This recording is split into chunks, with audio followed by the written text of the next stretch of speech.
Yeah, so this is a cautionary tale about why you can't just be linking up with people from back in the day, right? Grammar school, high school, doesn't matter. Like you really have to vet people, right? Because I think we underestimate like the way time is supposed to work, ideally, but the way time works actually, we figure like, I'm in my mid 30s, but shit, sometimes I don't feel too far removed from when I was a teenager, right? Yes, shout out to this creator. She is so on point. I put her TikTok name under the video so you can follow her and subscribe and get more wisdom from her.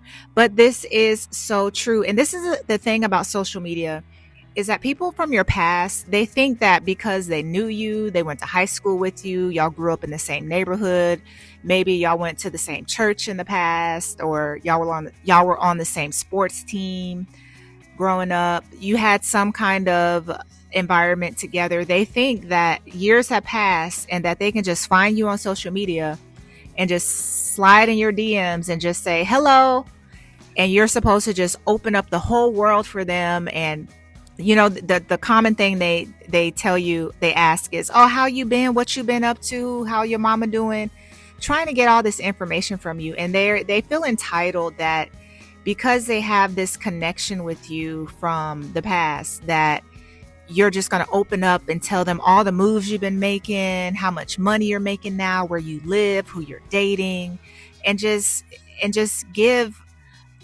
up all this information about this new life that you built. And that is dangerous. And that's why the title of this video is why reconnecting with your past can set you back.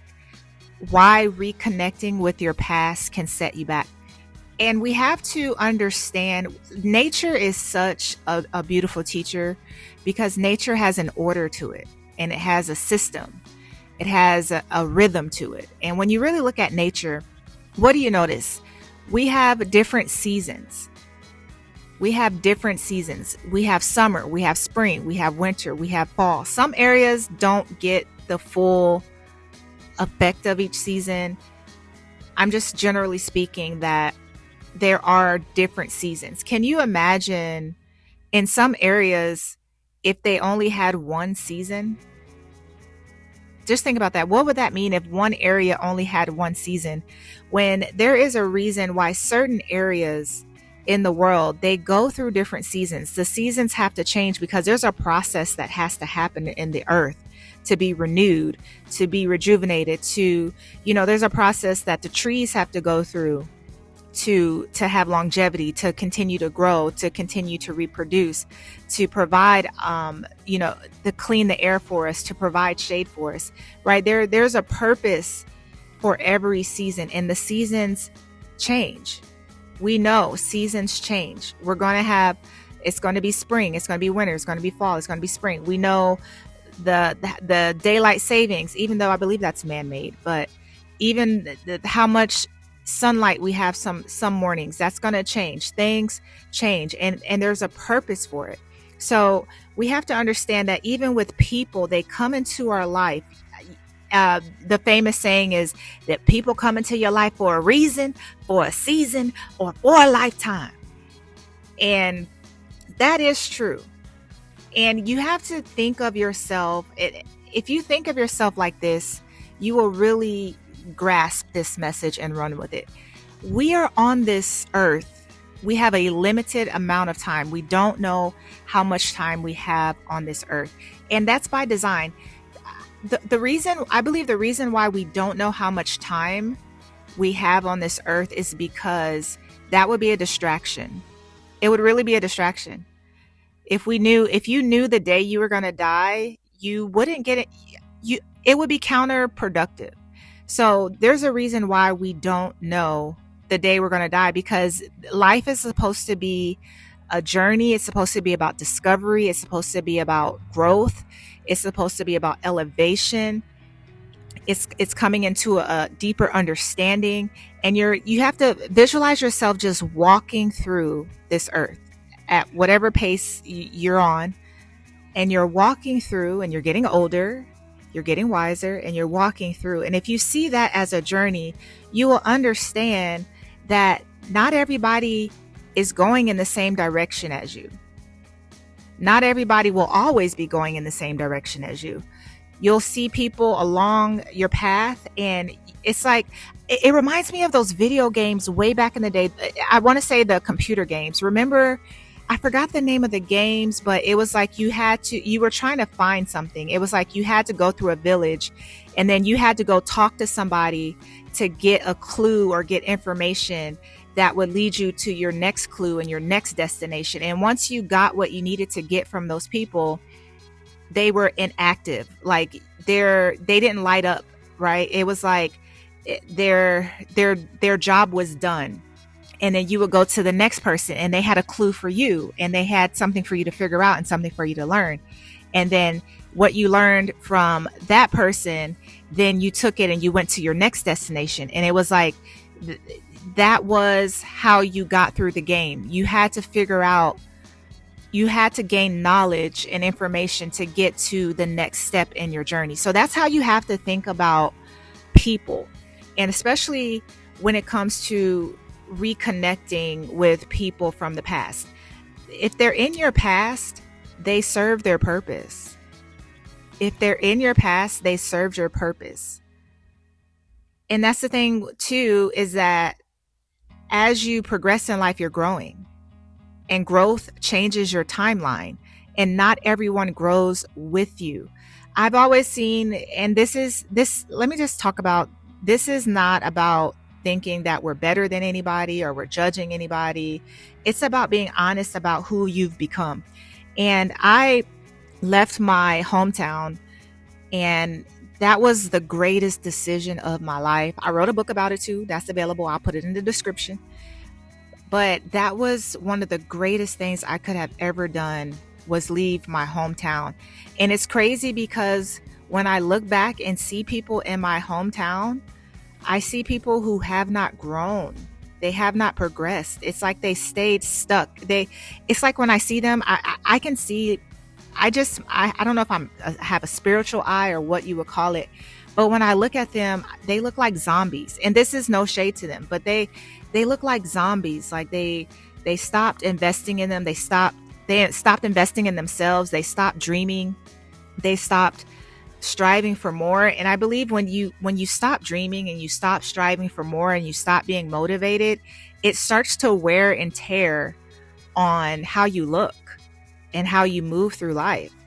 And I recognize that, for one, I never wanted to be like them. I never wanted to go back to that energy. And that encouraged me as well to not deal with people from my past. And of course, they try to come back.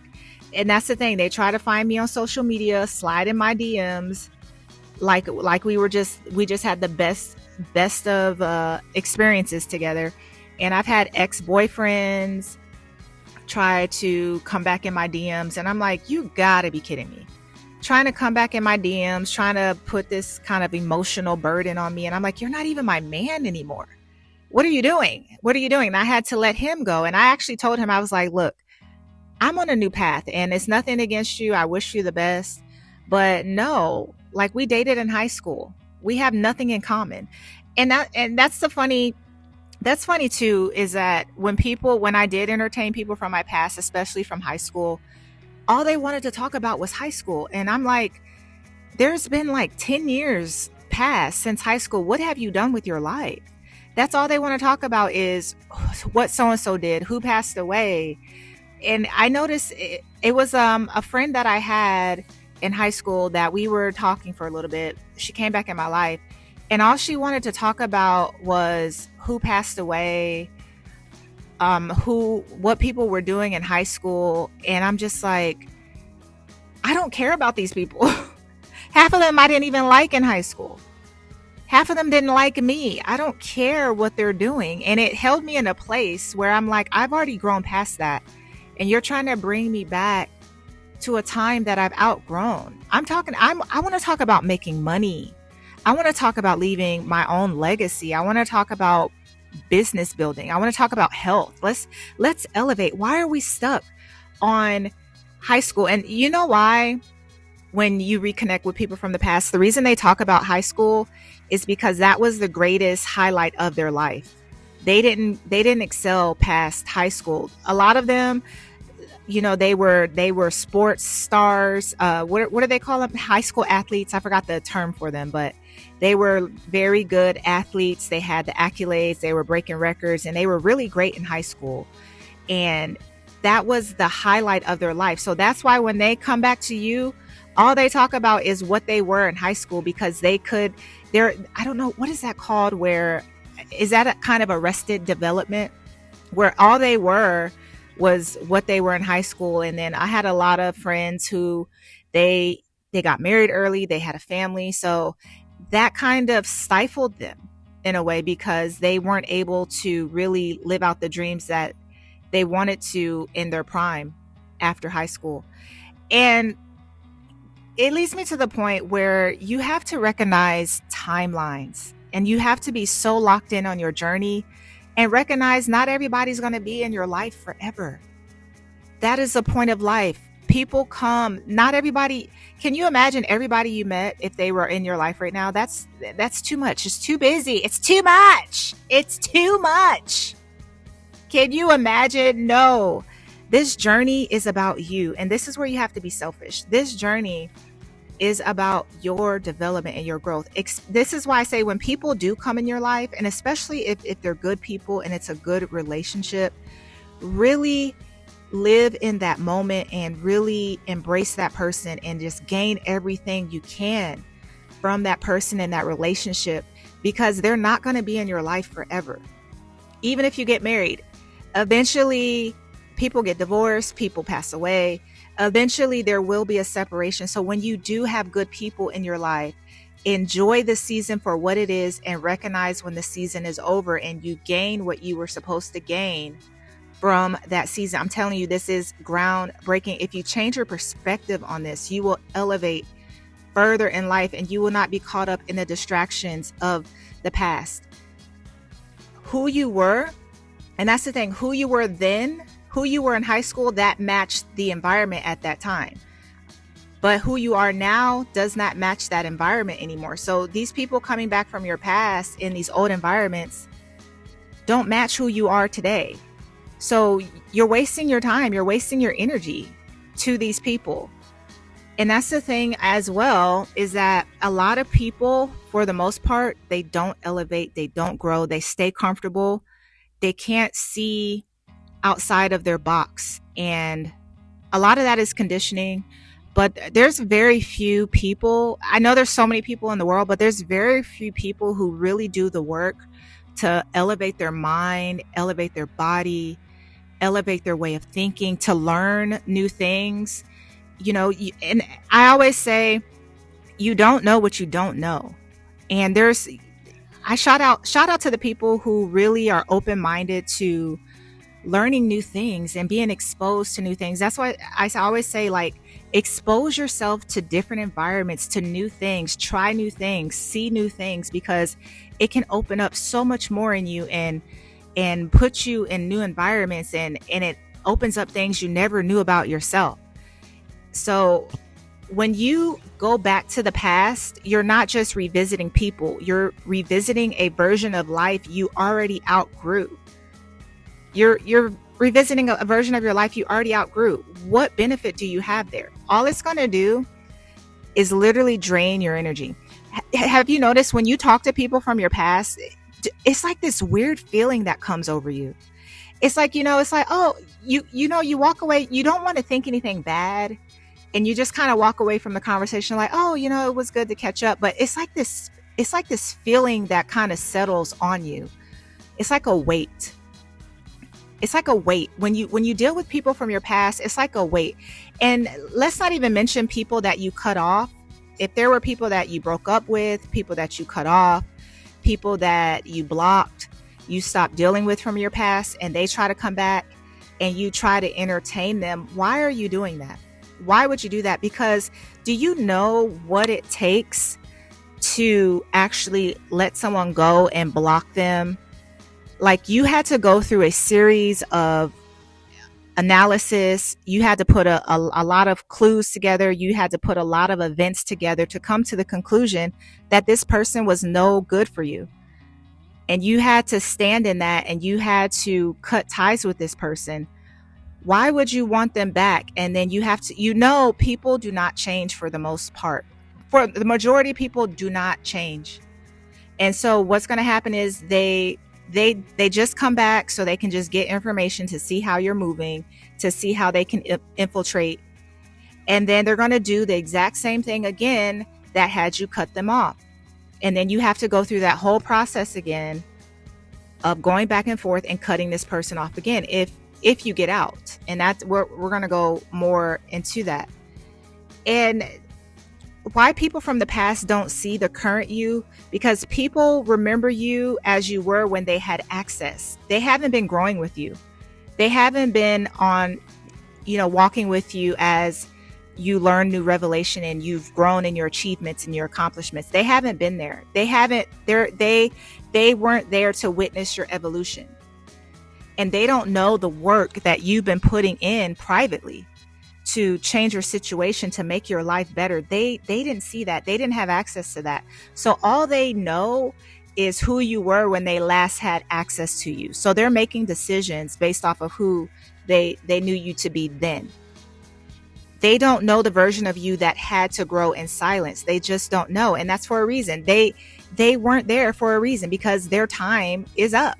Their time was up. That is the reason. This is why you do not entertain people from your past. Remember, you're on a journey. Take the lesson and move forward. You're going to meet so many different people. You're going to meet so many new people, especially as you elevate and you vibrate higher and you work on yourself. The more you work on yourself, the more your frequency just gets tight and right. And you're going to attract different people for the level that you're at, because there's an understanding that you have to gain at that, even at that level. So you're going to attract at that level. So you can't live in lack thinking that you need people from the past. You don't. You're on a journey. You are on a journey. And that's the thing, is that when these people from your past speak, they speak in outdated ways. They minimize your progress, because this is where they start to, their faith is not where yours is. So if you even talk to them about your dreams or what you're trying to do, here comes the little seeds of doubt. They try to put a little bit of fear in you. I remember I was talking to a friend. I'm referencing a same friend, and I had told her, this is after I had moved out of my hometown. And I had told her that this was during COVID. I had told her, this is when the gyms were closed. So you could not get a workout. You weren't lifting weights. So I had to stay active. And I was like, I'm going to go on a walk. I'm just going to do a walk. I normally do like a 3-mile walk. And, that's my exercise for the day. And she was like, is it safe? Is it safe to be walking? Like, she tried to put this fear in me over something so small as walking. And I'm like, why would you say that? Of course, it's going to be safe. I'm going to be safe. And it was just little moments like that where she tried to put fear in me, as in like, oh my gosh, she's progressing. Let me throw fear in her way because she's doing something I probably should be doing. And it's little subtle things like that, because I guess let's just go ahead and get into it. There are people from your past who are jealous of you. There are people who are envious of you, especially if you left your hometown. You know how many people wish they had the audacity to leave their hometown and create a better life, and they see you shining, and they compare their life to you because you're kind of the baseline. You both went to high school together. You grew up together. So they're comparing their life to yours, like, wow, they're doing all this and I haven't even done this. And so that's where that gap is, the envy and jealousy. And the psychological equalization is where they try to diminish your work and what you've done to make it seem like they're equal to you and you're not doing anything, to make themselves feel better about their lack of drive and their lack of ambition. And again, seeing someone progress forces self-comparison. And that comparison creates discomfort. Some people grow from that discomfort and others try to neutralize it. And this is where you have to be careful, because envy and jealousy is nothing to play with. People will come into your life acting like they're all proud of you. They come with a lot of praise. They'll say, oh, you're doing it big, only to get proximity to you. They use kind words, charming words to get proximity to you, to see how you're moving, to see how they can mess up with what you're doing, to see maybe when you're coming back home, to see how you move, to see how they can throw you off. And I know it may sound crazy, like, why would people from my past want to do that? People do that. Look at the news. Look at all the stories. You can learn from other people's stories. Let me tell you, especially envy and jealousy, the crazy thing about envy and jealousy is that it will override someone's senses and common sense and understanding, to the point where they will unalive you and take you out of here. When an opportunity comes, they just act quick, and they take the consequences later. When that opportunity opens up to deceive you and to harm you, it will happen quickly. And you'll be like, where did all this come from? I thought they were for me. I thought they were my friend. I thought we were cool. When the whole time they hated you. They were plotting against you. They were seeing how they can, they were trying to see what kind of resources you have and how they can take advantage of it. If you're in proximity to other people, they may try to get proximity to you so they can try to get proximity to the people that you have access to. And it's a game. And this is how you curb this, is you don't entertain people from your past, especially when their season is up. When their season is up and you're done, you're risking it going back, because more than likely it's for envy, jealousy, and comparison. People do not care about you like you think they do, to the point where they just have to contact you. No, they've been watching you for a while, secretly watching you, and now they're like, oh nah, let me try to see what's going on over here, because they have nothing else to do with their life. Think about it. People contacting you who have not worked on their goals, they settled, they gave up on themselves and their dreams. What do y'all have in common? Why would they want to have proximity to you unless it's to destroy everything you built? Because they're not building anything themselves. They're not even busy working on themselves. So what do they say? Someone who has nothing to lose will help you lose it all. And this is so true. That's what they find joy in, because they failed in life. And I'm just going to put it out there. They failed in life. They made excuses for why they didn't go after what they wanted. They got distracted by a relationship. They got distracted by, the vices that people get caught up in. And then here you are shining and doing great. No, they're going to come and dim your light. And you can't be naive. I used to be naive. I'm telling you, baby, I used to be naive. But now I know game, and I'm giving you game. And keep people in the past. If you left for a reason. If you left them, you left for a reason, and you have to trust yourself and stand on your decisions. I know, especially if you are a giver and you really love people.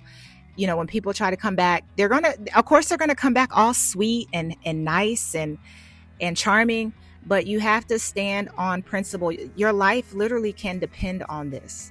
You have to trust your journey so much, and you have to love yourself so much that you understand that you're on a mission, and you cannot let anyone throw you off. I don't care how nostalgic it is.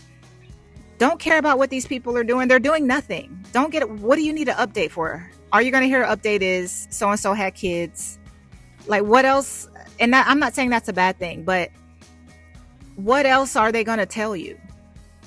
So you have to peep game. You have to really see the game in this. And it's so important that you are in the right environment. Environments matter. Your environment can make or break your success, make or break your journey. And I write about that in the resources below. So check the resources in the description for more information. And